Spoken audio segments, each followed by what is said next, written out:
I don't need this one, but I need that. No, this one you look at. Il a pas besoin de celui-là. Okay, I should Ah. look at this Moi one. j'utilise le mien, il fait avec celui-là, non? C'est bon? Ah, ok. Alors je connecte.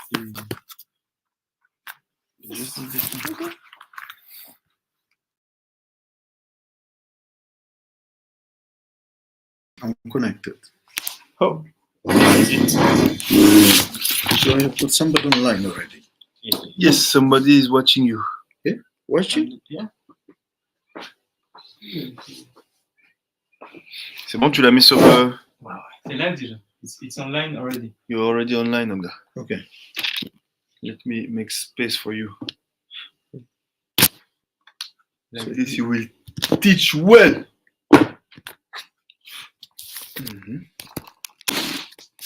Is it good like this? Yes, that's Yes, great. that's great, huh? Oh yes. Because look, we see the book.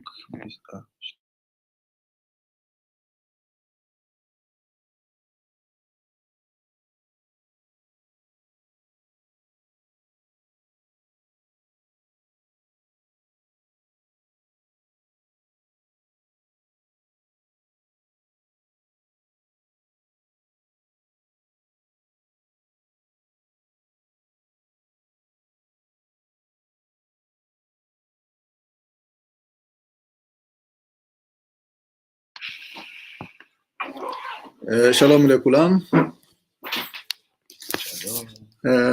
Once again, welcome to our limud.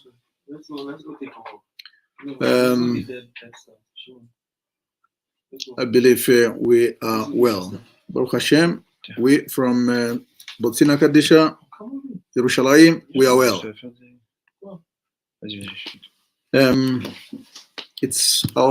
We have got only a few minutes today, about 30 minutes, and we call it off. It's our custom to study Halacha. The page of the of Halacha that we are going to learn is in the group. So is the main limud.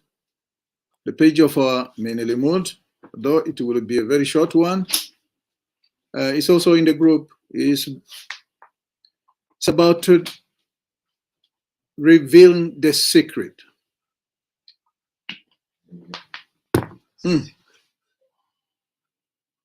So yesterday we dealt with halacha according to Ben Shkai, the halachot that deals with lightening candles or lighting candles or lighting lights, either for Shabbat or Yom Tovim. Yesterday we dealt with halacha Yud.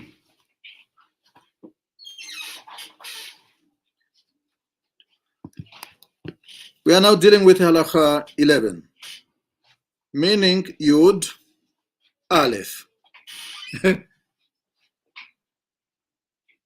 Yud Aleph. Maybe I should say this before we get started.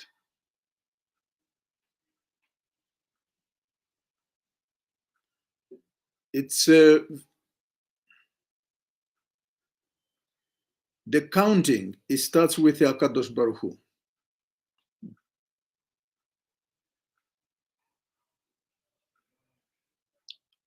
What did it not start with him?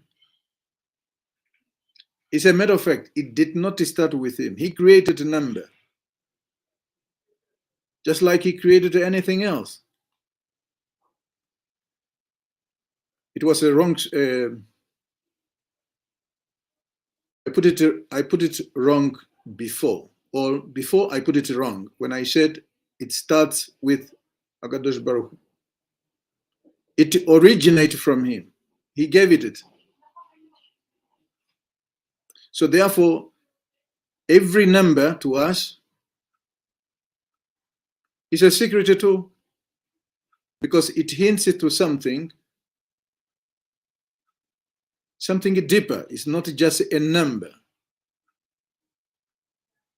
like for example, the numbers of the letters, I mean, not the numbers of the letters, the numerical values of the Hebrew alphabet. Each letter has got a number.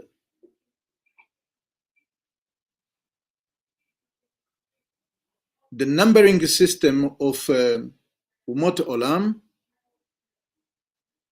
the nations of the world,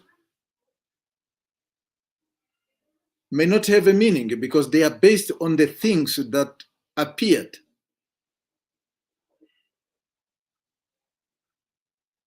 One of my rabbi put it this way and said, what is 1 plus 1? What does that mean? 1 plus 1. 1. What? Plus 1. What? Meaning, it must, a number in a Umot Olam should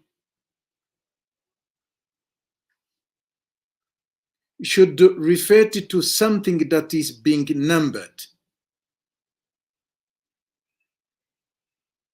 But we know the Torah of the sort that we teach here in Botzina Kadisha, when you talk about the number, you are referring it to a force called din, judgment. And at this level of existence is called Asiya,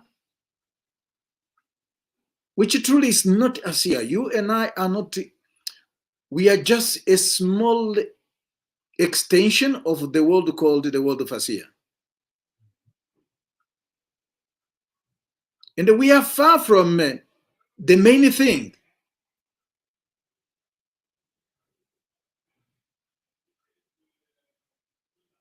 Between the Malchut of the world of Asiya, if it is a Patzuf, the Malchut of the world of Asiya, between that Malchut and us, meaning the world of man, there are 7 Raki'im. And this 7 Raki'im, in each and every Raki'im or Rakia, Rakia is when there are many. Raki'im is when there are many. Rakia is one. In each of these 7 Raki'im, there are creatures, there are beings created for a purpose of that specific Rakia. There is, I just forgot the Gemara, there is no empty thing in everything that Kadosh Baruch Hu has created. Why am I bringing this now? Which is not, of course, the subject of today, a subject that could be dealt with within less than 30 minutes, is because I am dealing with Halacha 11. If I transform these these numbers, 1 meaning 11, transform them into letters, what do I see? I do see Yod and Aleph.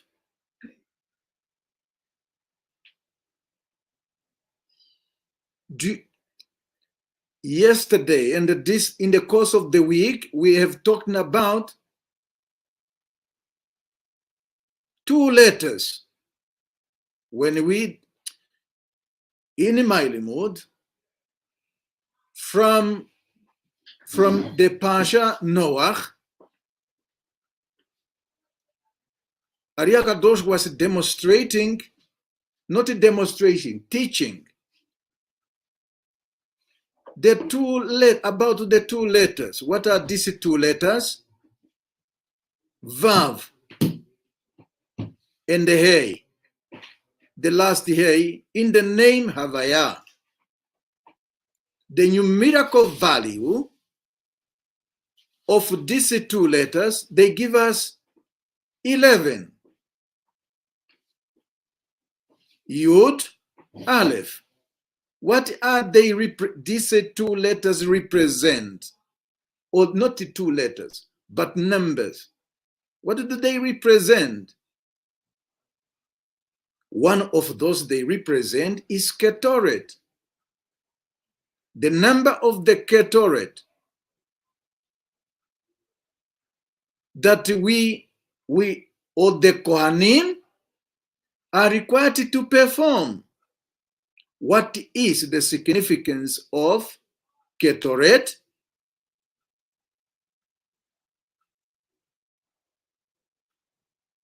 Ketoret has got to do with the sparks. The sparks of all the sparks of Kedusha that are trapped in the world of Klippa.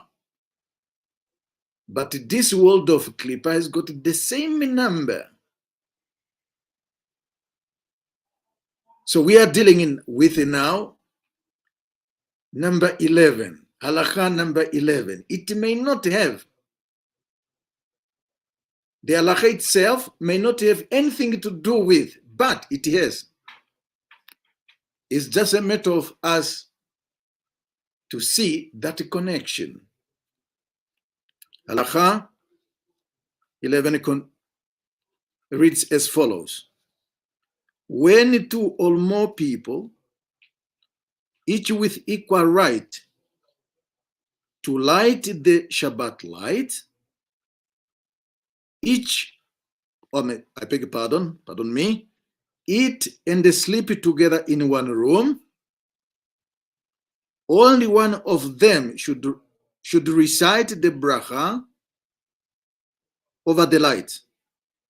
Since there is a difference of opinion between the halachic authorities as to whether the bracha may be recited a second time in the same room.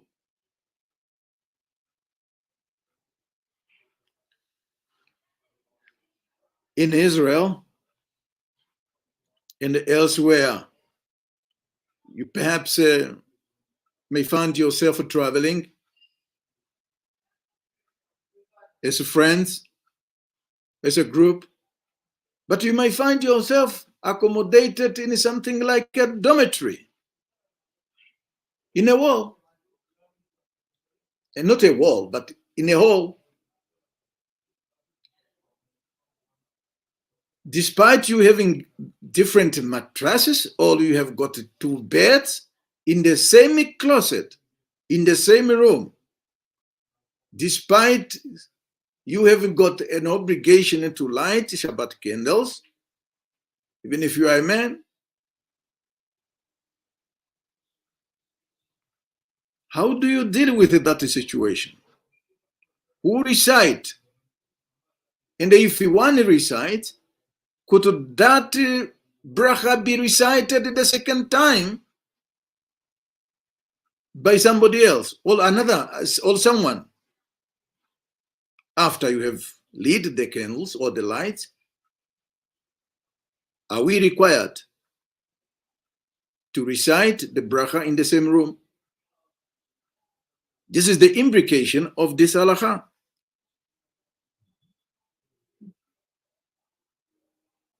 This in itself give us to be very, very, to learn that. Okay, yes. The gentleman is in action. Can. Hey, the man is dangerous. So this gives us the significance of a place where a bracha is recited, and the impact the bracha does or has in the place it is being recited. That's the implication of what we are saying here.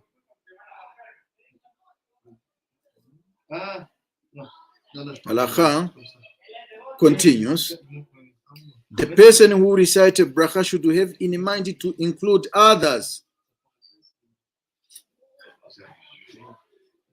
who may then light their own light, relying on his bracha. Yes, the answer has been now given. Halakha continues.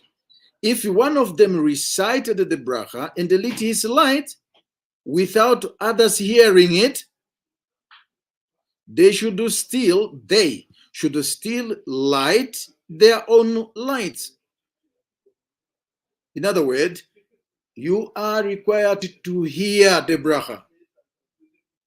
And if you are also reciting the bracha, or you intended to include others in your bracha, recite it loud. Not to scream, but loud that everybody hears the word of the bracha. They should recite the formula of the bracha without the shem, having in mind instead of reciting it loud. Meaning, if you did not hear the bracha being recited, you can recite yours, but this time you don't recite the shem in it.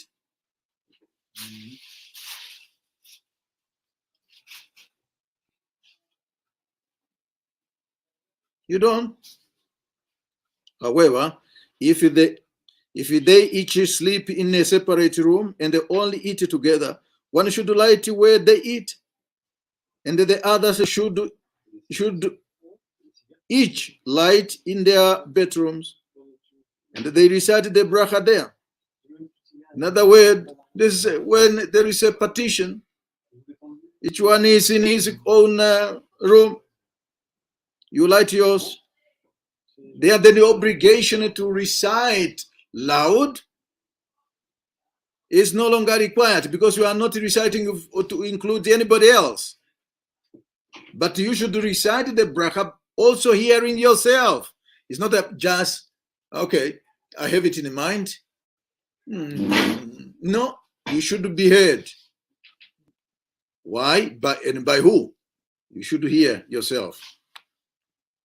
They must be careful, however, to put enough oil in the light to allow them to burn until after the meal.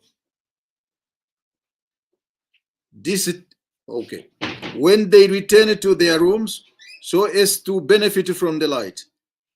If they wish to light in the dining room, they may do so, but without reciting a bracha.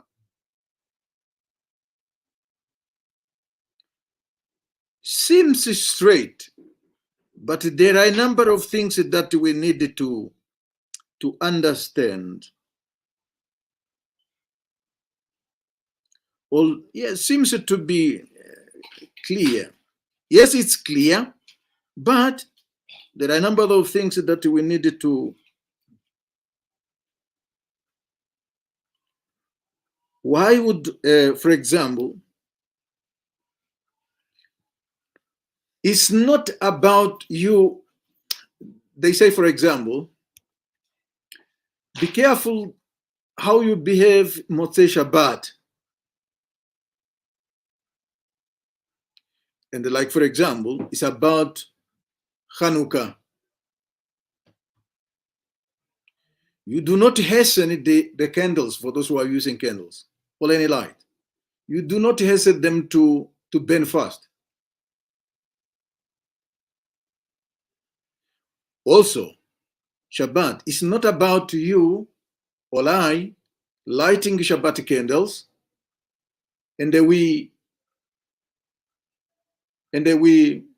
it's not about just, okay, well, I have performed that obligation and that is it. No, Halakha requires that they should burn longer so that you benefit. How do I benefit from the from the light.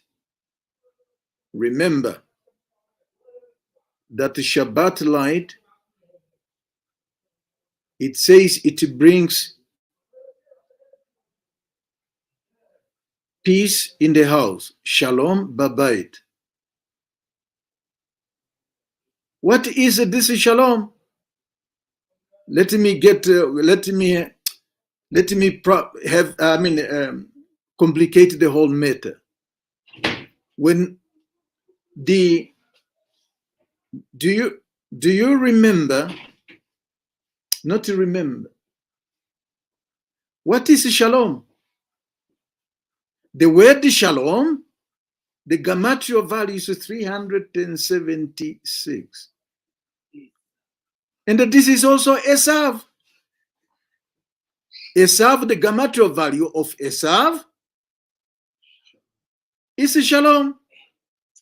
376.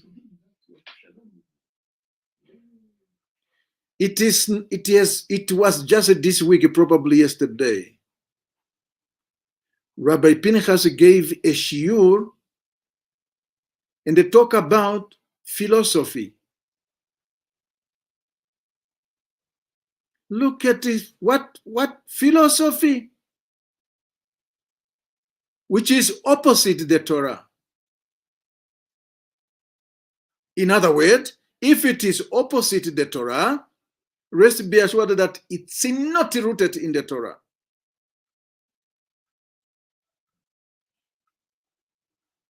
Why? Because by nature, philosophy is the imagination of man about himself. That's philosophy, the way we understand it. That's how our Chachamim taught. Yes. Alexander the Great was surrounded by philosophers.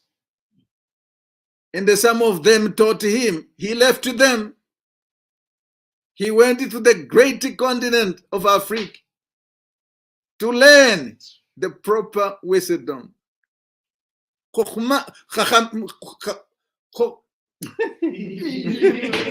is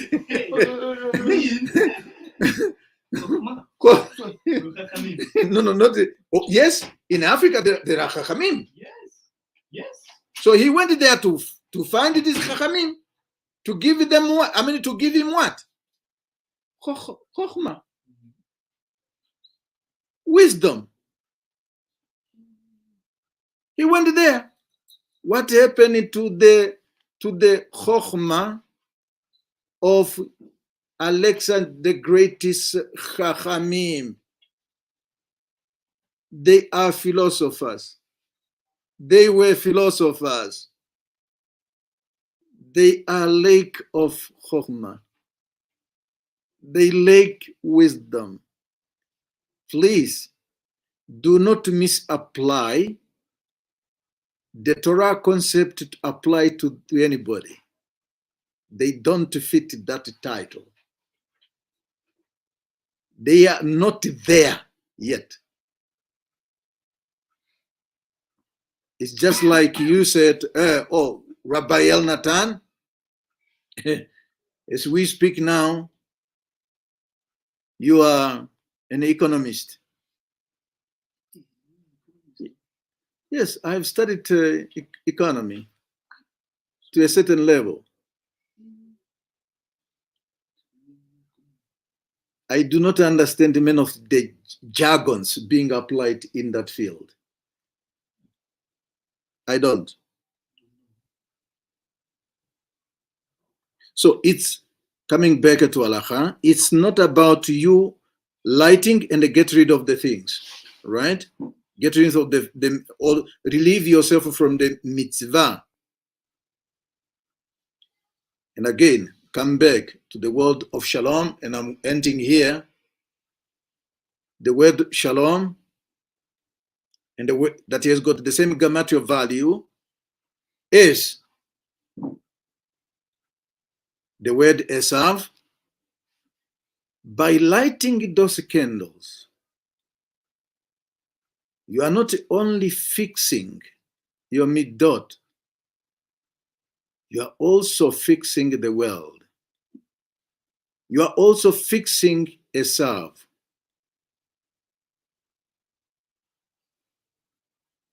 But you can only fix Esav if you yourself is fixed. You cannot. Esav will destroy you. Ask Yaakov himself.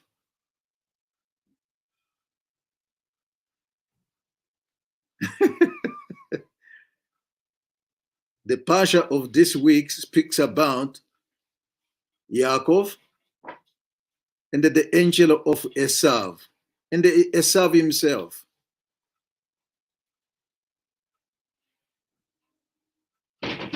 Yaakov himself has to be prepared in order to face his brother. To be ready. Are you prepared?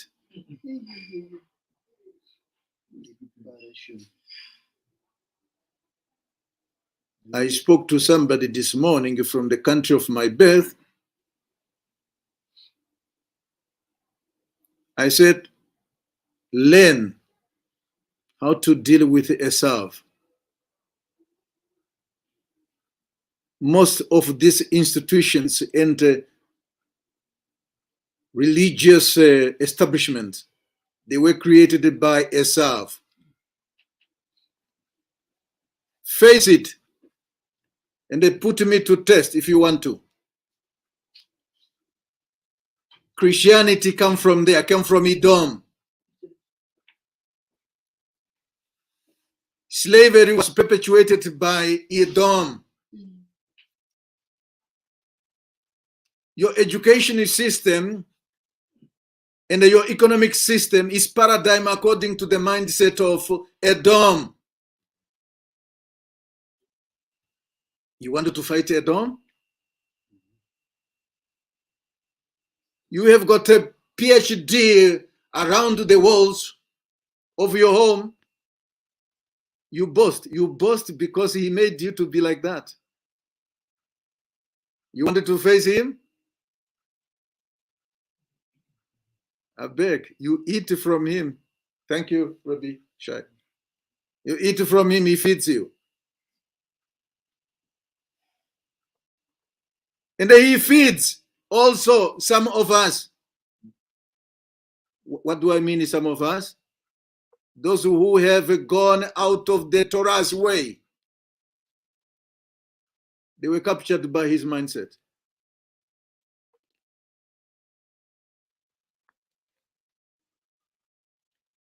Follow the dictates of the halakha, the mitzvot, then Esav will bow before you.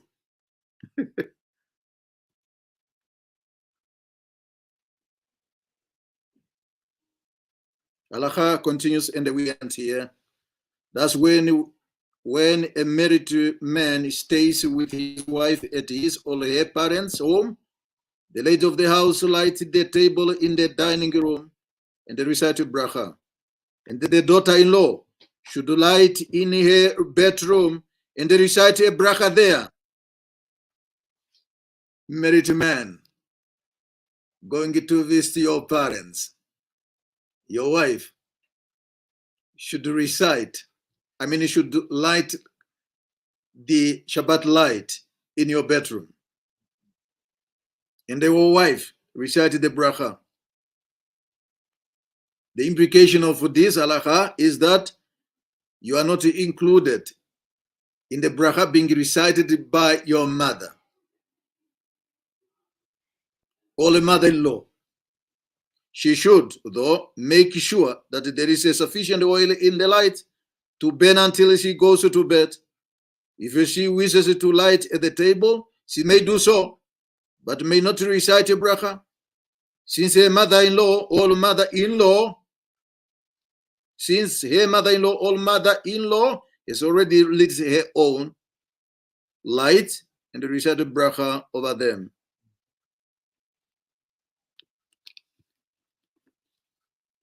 I'm not inviting for questions, but if there's a question, please do not hesitate to send us those questions. With Hashem's help, we will return with the answers. The limud, and that's where we are going to end our limud. As I said, it's only within 30 minutes. We know revealing the secret, it refers to something. It's not about you. Of course, it manifests in our daily life. But this thing that manifests, revealing the secret, it teaches a very higher concept. Remember, Ari HaKadosh speaks about that the angels, the principal angels that were placed over each nations of the world, they are called intoxicating wine. In other words, even the angel of Esav is included among these angels, and they are 70. Sharim, they are 70. In other words, they are representing the world of Klippa. They are Klippa, or they are Klipot.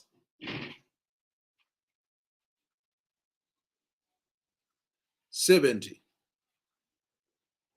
Do you know how Esav, Yafet, taught us? Yafet taught you the concept called philosophy. Esav taught you the same thing, but his body is not fixed. Esav is to adorn the so-called beauty of a body, external world, and this is where we have been caught. Follow your instinct, yes. Follow your imagination, your dreams, yes. It's good. Live as you wish, yes, they said. But who told you that is how you should really live? So the higher concept of revealing the secret, what is it really the message? Is when you are in a yichud that is not appropriate. There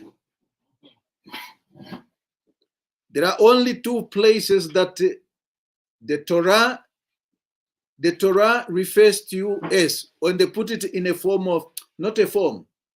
There are only two places that one could to make a yichud. What is yichud? Yichud is the union.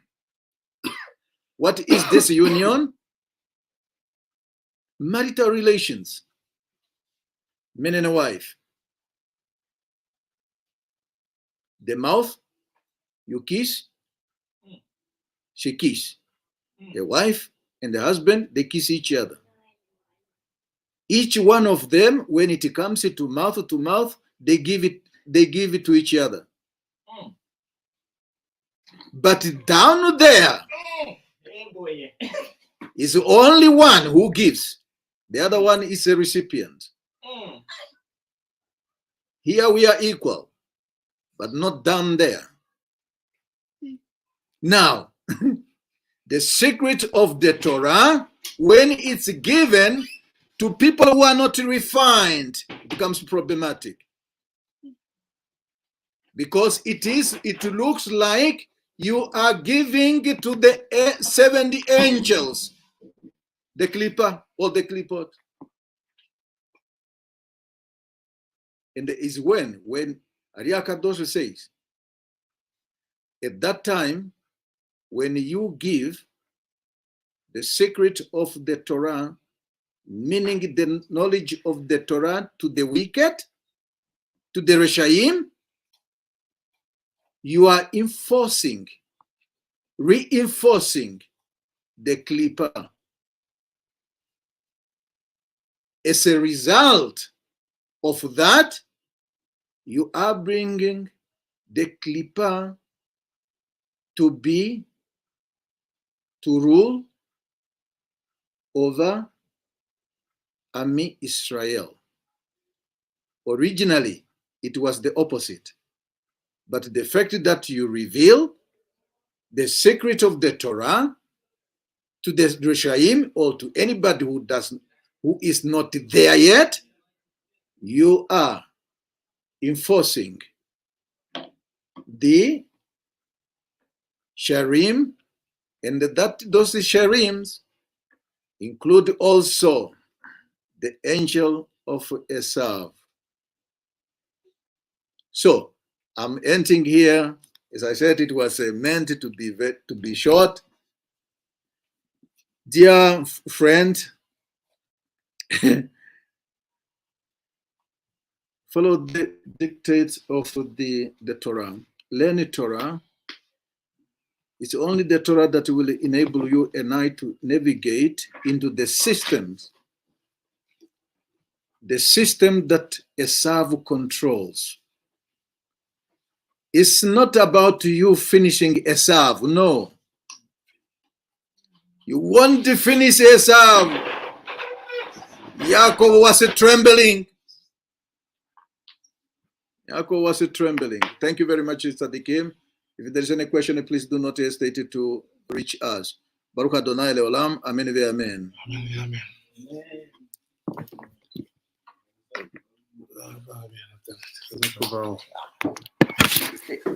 Take advantage of